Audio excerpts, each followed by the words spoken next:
G'day everyone, I'm Smokescreen and welcome back to another video. Today we're doing another installment into my track walk series. We are coming to the end of the life cycle of Gran Turismo Sport. It's been a long and tumultuous but yet awesome and enthralling 4 years on this game. We are coming to the end, but I thought before the end of it there's a couple of staple track walks I need to get out there. Very late to the party obviously, but better late than never. We're going to be doing Dragon Trail Seaside today in Group 3. It's this week's daily race C, so I figure if I get it out before the end of the week, you at least do have a reason to watch it. One of GT Sport's staple circuits, Dragon Trail Seaside, 17 turns. A 17 turn, essentially a triangle with 3 different types of hairpins and 3 different types of chicanes. We're going to be tackling it in the Toyota GR Super Racing concept. I've got my lovely lightning livery on it. Now, if you're new to the track walk series, I'm recording this commentary live as I'm doing the laps. You can hear my wheel in the background. I can literally only apologise for that. But the way we do it, a nice slow lap, taking you through, pointing out all the markers you use, and then we're going to speed things up over a couple of laps and eventually get up to some definition of a quick lap. Now, one little disclaimer, I find this track really difficult to maximise to get the most out of the track, so I'm a little bit off the pace. I got a 35.3 there, and I did that just before, just so I could show that, you know, I am worthy of at least being listened to as we head around this track walk. We're going to start off on the main straight, obviously, as we start this sighted lap, just to point out all the little markers we need, and we're going to head up towards turn 1, which is a fast right-hander in the straight, and you can use the start of the curb on the left as a lovely little turn-in point. When you're going at max speed, it's just a gentle turn-in, fingertips on the wheel, and just get it into that apex at turn 1 about here, and let the curb finish off the turn, and you'll naturally end up on the right-hand side of the circuit, and that's the perfect position for the upcoming chicane at turns 2 and 3. Alright, so we are on the soft tyres today, which means we can brake just a fraction before the start of this curb on the right. Normally you're looking for the 150 that's hanging up on the side fence there, but that is for the harder compound tyres. With the soft tyres on the car, we can push back this braking point quite a bit and brake about here, hard on the brakes, and I've got a -1 brake bias, so 1 click to the front of the car. You could probably even increase that to 2 if you so wish, but I've been practicing on 1. Hard on the brakes, you'll be racing up here in top gear, hard on the brakes for the first chicane. Now you can maximise the track limits here, so you probably can use a little bit of this entry curb here, and then as we're coming into turn 2, you're going to have a late downshift to second and use this curb. I do apologise for the wheel, but again, there's nothing I can do about it. And then coming up to turn 3, in a Group 3 car, it's a little bit difficult, but what you mainly want to do, you'll be exiting that turn 2 in second gear. You're going to basically short shift up to third. You're going to want a little lift, just like a tiny little safety lift off the throttle, and what you're looking to do is that inside of the curb here, you're looking to hook your 2 wheels on the inside of this curb, as you can see there, and that will help rotate the car, help pivot the car and get it in a better trajectory up to the exit. So I can be hard on the throttle in third gear, coming out of the exit of turn 2 and meet this curb on the outside. Beautiful. Turn 3 rather. Turn 4 is this tiny kink here, nothing to it. It's got a little curb on the inside though, so do watch out for chucking the car up into the air. Now, coming into the fast turn 5, there's a chicane of death at this track, but I think a lot of people forget about the curb of death that's caught me out perhaps even more times than the chicane has, and different cars react to this particular curb all a little bit differently, but the Supra is particularly susceptible to getting chucked up in the air by this curb. So what you're looking for are a couple of things here. You're going to be looking mainly, you're going to try and envision and, just try and vision and imagine yourself a line that you're going to take, a racing line, and make it so that you're aiming your left-hand wheels to go over the top of the curb. And another useful thing is to probably turn in about here. You're looking on the edge of the Larini sign on the right-hand side of that. Just sort of as it starts to approach the edge of your screen, you can turn in, and you're going to take a line like this in qualifying. Bang. Straight over the top of the curb, just like that. And what you've got to watch out for is you're sort of not cutting it enough, and you'll end up sort of catching the edge of the curb. The car will fly up to the left on 2 wheels, and you're going to end up in that lovely little gravel trap just ahead of us. Now, if you get turn 5 right, you're going to meet the curb on the left hand side right about here, and you're basically looking for the start of the grass just a little bit before it, hard on the brakes. So you can take a little bit conservative through turn 5 and brake 4 wheels on the tarmac. A lot of people even just go 2 wheels on the curb and 2 wheels on the tarmac before jumping on the brakes. Turn 6 is a really difficult hairpin. There's sort of a lot more.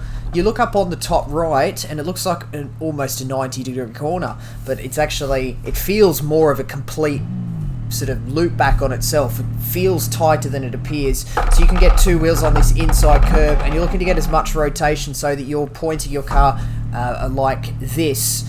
So you can get hard on the throttle out towards the exit, using the exit curb just like that, and we're going to be racing down the hill. Turn 7 is this right-hander. Again, nothing really to it. Now we're coming into the middle S's of the lap. On the soft tyre, which we're on today, you actually don't need any brakes to run into these corners. You can if you like, but you don't need to. That's the important thing we must notice here. But your marker is going to be the orange barrier on the left hand side. When it meets the edge of your screen, lift off the throttle, let the car roll, because you're going to be taking quite a bit of speed off the exit of the previous corner, and use these curbs to your advantage. Use this curb to help pull the car around. You should be able to get hard on the throttle now and make it through all the way through to the exit.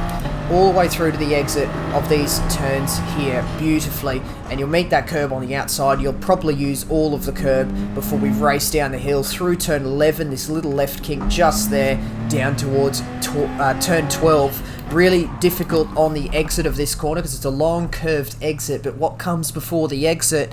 The entry comes before the exit, and what we're looking for here, you can use a couple of different braking points. You can use the start of the curb on your left, you can use the 150, but we're really braking sort of a lot closer around here. This is about probably as late as you want to brake, right around here, and the marker I'm actually using on the soft tyres is on the right hand side of the track.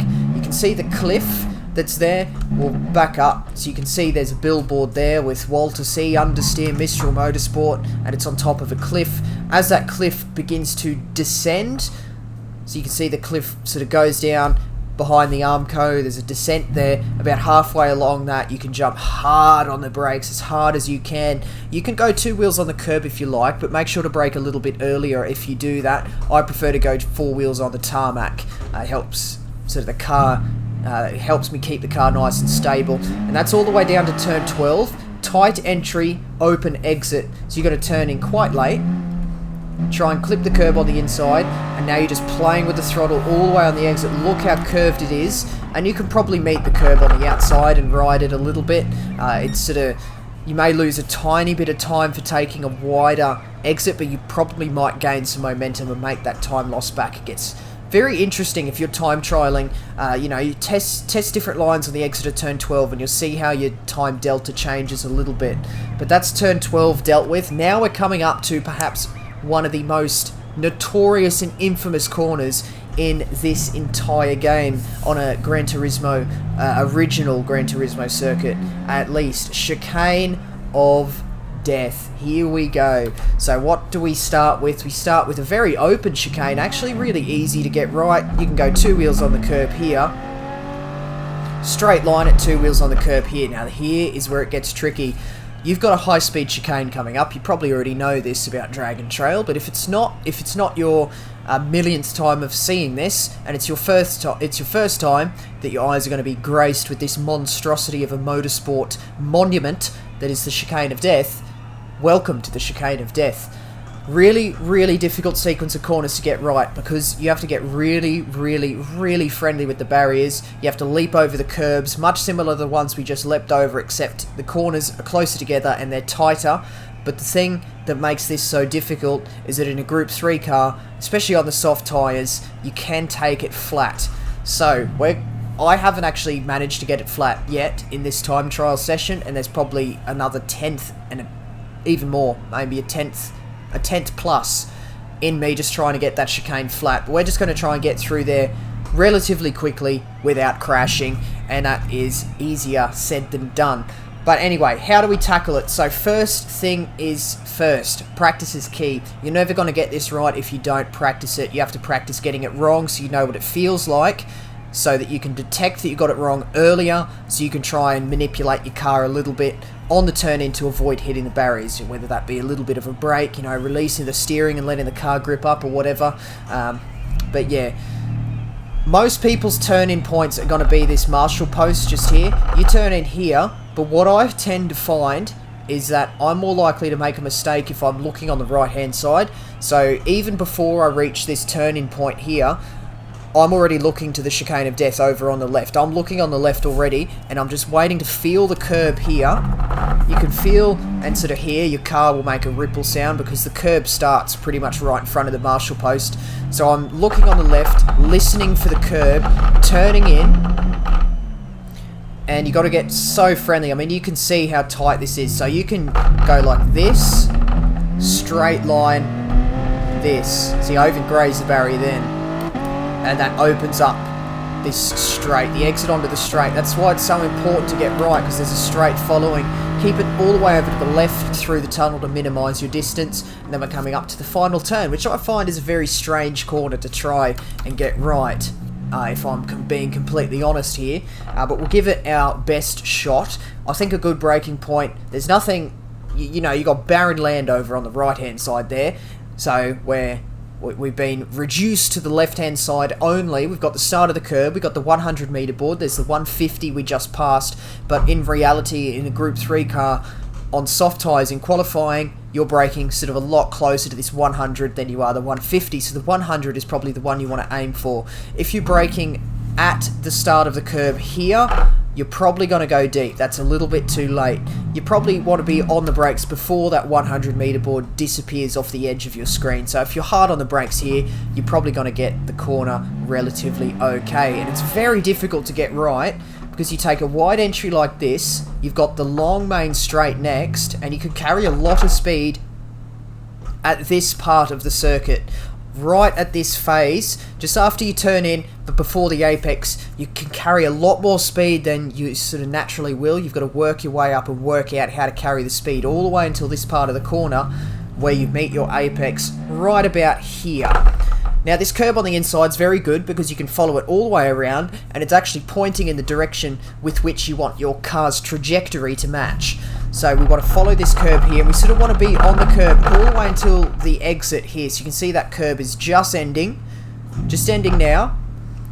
And this is where I want the car pointing. So you kind of want the car parallel with the end of the curb, and that will give you a nice straight exit. You know, you'll be scrubbing and understeering towards the exit, which you'll get about here. Come off the curb before it ends, and then this little left kink. Just hop over that, and that's a lap of Dragon Trail. So we're going to speed things up just a little bit. We're not going to go full ham through all the corners. So we're going to be turning in there, nice and easy. Take an apex like that, and coming into here, we're going to be braking now.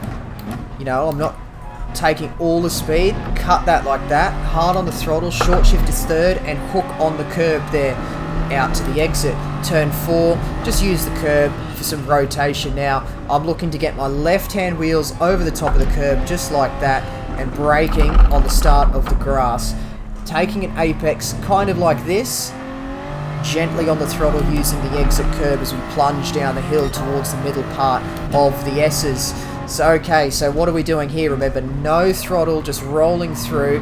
Now I'm not carrying the speed, so I am going to be applying throttle just to keep the rolling speed up a little bit, and you should be able to get all this flat out as we go through here. Beautiful. Okay, so coming through turn 11, easy, flat, and then coming down into here, right hand side, just before the end of the cliff, we're going to be deep on the brakes, turn in, apex, and try and get your throttle down. The Supra likes to oversteer on the exit there. Now, chicane of death, this part's easy flat. Easy flat. Now, listening for the curb, looking on the left, turn in, and get through there. Okay, so we're going to be racing down this straight now, and we're going to go on a little bit of a faster lap, and I'm going to try and get the lap right for you before the 100. So let's give this my best shot. I might crash, you know. It's a really easy track to crash at because you've got a couple of crash hotspots at the first chicane, turn 6, and the chicane of death mainly. Let's have a go. Turn in on the curb. And brake before the start of the curb here. See, I've gone a little bit deep there. But, you know, you get the drift. Turning in, aiming for the left tyre. See, I didn't quite get that right. And the car jumped up in the air. So that's exactly what I'm talking about. So we haven't done that correctly. I'm going to be heading down here. No brakes. Turn in. Oh, just about graze that curb, I think. We want to be flat out all up here. Use all this exit curb and back on before it ends. Over to the left for this downhill run into turn 12. Before the end of the cliffs on the right. Oh, maybe a little bit deep. Just doing our best to get on the power. Chicane of death now. Let's see what we can do.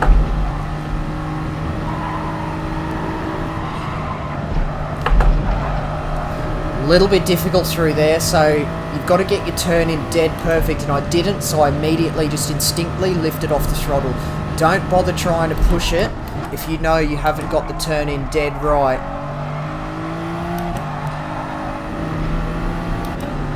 We'll do another.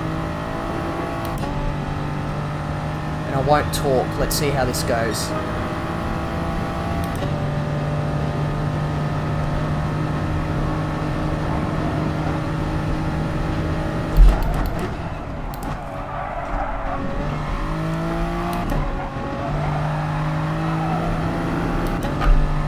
Better first chicane.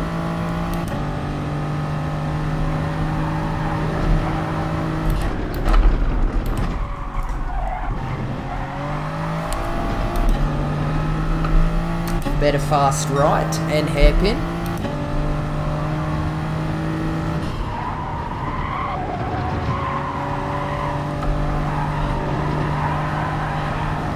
Oh.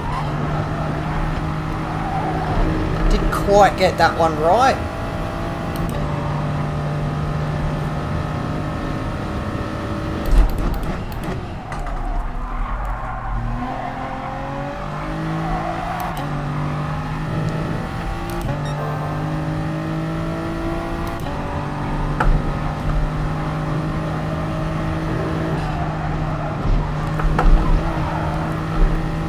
Car's so unstable through there. It's basically a lottery. But it's been an okay lap.